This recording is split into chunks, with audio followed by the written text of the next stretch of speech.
Eu cheguei lá em 2009.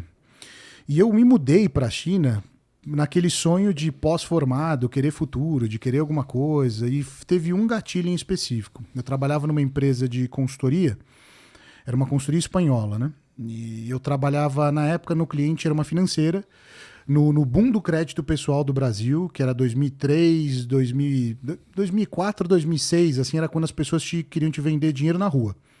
Então você andava assim no meio da rua, tinha as empresas, oi, você quer dinheiro? Oi, você quer dinheiro? Era a abordagem de tanto desespero foi a maneira como a economia cresceu naquela época.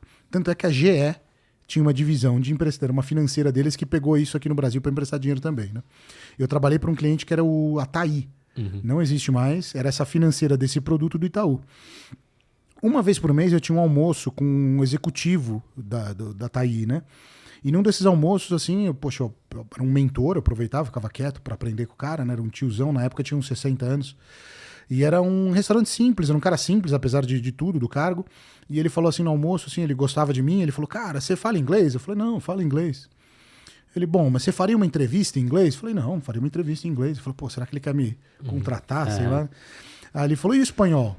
Aí eu falei, olha, a empresa é espanhola, às vezes tem calls com a Espanha, eu entendo portunhol, né? Ele, ó, vou te dar um conselho. Você tem que aprender mandarim. Isso era 2005. E eu falei, o que é mandarim? Tipo, não era uma palavra falada, né? Ele falou, olha, mandarim é o que os chineses falam. E se você começar a estudar agora, em 10 anos, 2015, a China vai ser uma grande economia.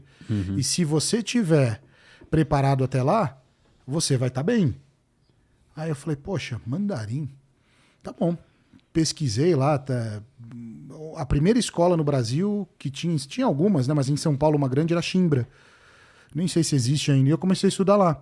E aí meio que eu acredito muito em atração, em você modificar um pouco os fios do destino com pequenas mudanças que você faz, né? E essa foi uma delas.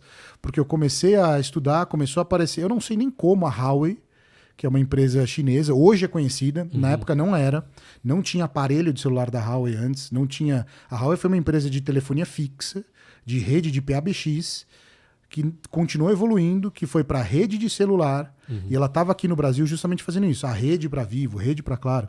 E a Huawei me ligou, falei, poxa, multinacional chinesa, tô falando mandarim, legal, né?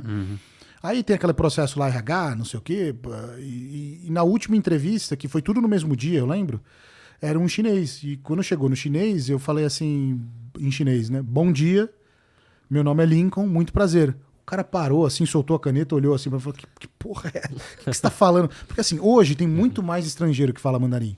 Mas naquela época, 2007... Cara, ninguém falava, era um negócio. Ele falou, meu, o que é isso? E aí ele falou, você é chinês? Eu falei, não, como é que você fala? E aí mudou pro inglês, é claro, mas ele falou, eu falei, tô aprendendo, gosto muito da cultura. Ele nem me perguntou, mas tá contratado. Porque o chinês, ele tá muito mais afim de saber o quanto você gosta da China, o quanto você gosta da cultura. O resto de trabalho é meio que irrelevante. É ruim falar isso, mas é verdade. Tanto é que quando eu entrei na empresa, eu falava assim, caramba, um diretor, o que será que esse cara é? MBA não sei na onde, formação e não sei o quê. E não era muito. Então era um estilo de contratar muito mais voltado para relacionamento, muito mais voltado para meio que quem você conhece, muito mais voltado para um termo chinês que chama guanxi. Guanxi nada mais é que uma rede de conexão em que os chineses se ajudam. A gente aqui fora no Ocidente, a gente tem maçonaria, Rotary, Lions Club, que a gente tenta se conectar, né? Hoje em dia, os masterminds, né? Mas o chinês já usa isso há muito tempo. Então, os cargos eram muito mais voltados para isso. Eu falei, caramba, eu entrei nessa empresa.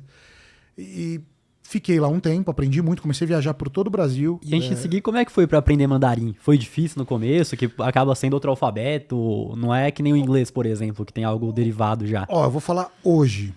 Hoje eu diria que é muito mais fácil que quando eu comecei. Porque os chineses, eles criaram um método para aprender que chama Pinyin. E ele usa a pronúncia. A gente usa o Pinyin para escrever até no celular.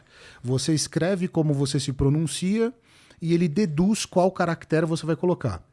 Porque quando você pega o alfabeto, não dá para falar alfabeto, né? Mas o conjunto de caracteres chineses, a gente está falando de mais de 25 mil. Um jovem recém-formado na faculdade sabe em torno de 8 a 10 mil caracteres. Então, a pessoa não sabe tudo isso, né? E quando você vai aprender, você tem algumas escolhas. Você pode focar em aprender a pronúncia.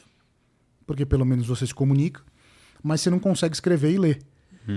Que é o que acontece com a maioria dos estrangeiros que vão para lá. Eu, na época, eu sempre fui muito curioso. E eu lembro quando eu era moleque, vocês têm descendência japonesa, vamos falar assim. Eu, quando era moleque, tinha um amigo da minha mãe que era budista. E eu falei, como que é o budismo? Ele falou, vou te trazer um livro de budismo. Eu falei, tá bom. E ele me trouxe um livro inteiro em Nihongo, inteiro em japonês. Aí eu falei, mas como é que eu vou ler isso aqui? Aí ele trouxe junto 2 livros assim, ó. Você tem 2 olhos, aprende. Me deu um livro de como aprender japonês junto. E aí a minha maneira de aprender naquela época foi ficar repetindo, porque eu fiz Kumon muito tempo, né? Fiz 9 anos de Kumon. Eu falei, repetir. Eu vou ficar pegando aqui o hiragana e vou ficar repetindo até eu decorar. E eu fiz isso naquela época. Por ter essa cabeça de Kumon, de repetir, quando eu fui aprendendo o mandarim, eu queria aprender junto os caracteres. O que é repulsa para muita gente, eu falei, não, eu preciso aprender. Então eu aprendi junto o pinyin, que era a escrita, com o caractere. Quando você pega só o pinyin, ele não é difícil. Não é. Você consegue sim aprender bem em 1 a 2 anos. Porque apesar de ser totalmente diferente, a gente não ter uma estrutura, pensa que nenhum verbo flexiona. Então todo verbo é no infinitivo. Entendi. Não existe plural. Né? O pronome não flexiona com o verbo. Então assim, o adjetivo não tem feminino e masculino. Quando você tira isso do verbo... É que só em português tem futuro do pretérito perfeito. Mas quando você tira futuro, quando você quiser falar futuro, você só coloca uma partícula de futuro. Quando você quer falar passado, tem 2, mas dá para usar só uma, assim. E falar meio índio, mas você falaria com uma... Então assim, você tem um verbo, o passado você só coloca uma ação. E, então fica mais fácil. Você fala tudo que nem... E aí você começa a entender a estrutura, como eles se comunicam. Eu diria que não é a língua mais complexa. É claro que eu não sei todas as línguas, mas pensando para uma pessoa que tenha facilidade, ela consegue aprender. Só que tem gente que não tem, né? Tem aquela galera que não tem. Eu sempre fui muito sonoro, porque o que é difícil para você falar bem o mandarim são os tons que eles têm, né? Eles têm os 4 tons. E quando você pega assim... E nunca ouviu e escuta os 4 tons em seguida, um do outro, você fala, é a mesma coisa isso, não tem diferença. Qual que é a diferença? Você para assim, você fala, é a mesma coisa, como assim? Foram 4 palavras diferentes? Sim.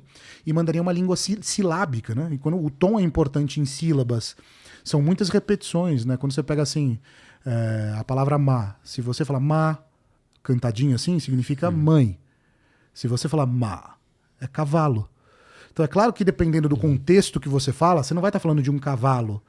Mas, então é possível aprender falando meio torto os tons, e aí o chinês vai te ouvir assim, vai ver que você é gringo, cara pálida, ele vai falar, ok, tô entendendo. E aí você vai evoluindo conforme o tempo. E pra você que quer comprar criptomoedas ou investir no exterior, a parceira aqui do podcast é a Quantifury, corretora internacional 100% taxa zero, e fazendo seu primeiro investimento equivalente a $50, você ainda ganha uma recompensa em Bitcoin. É só escanear o QR Code que tá aqui na tela ou clicar no link da descrição.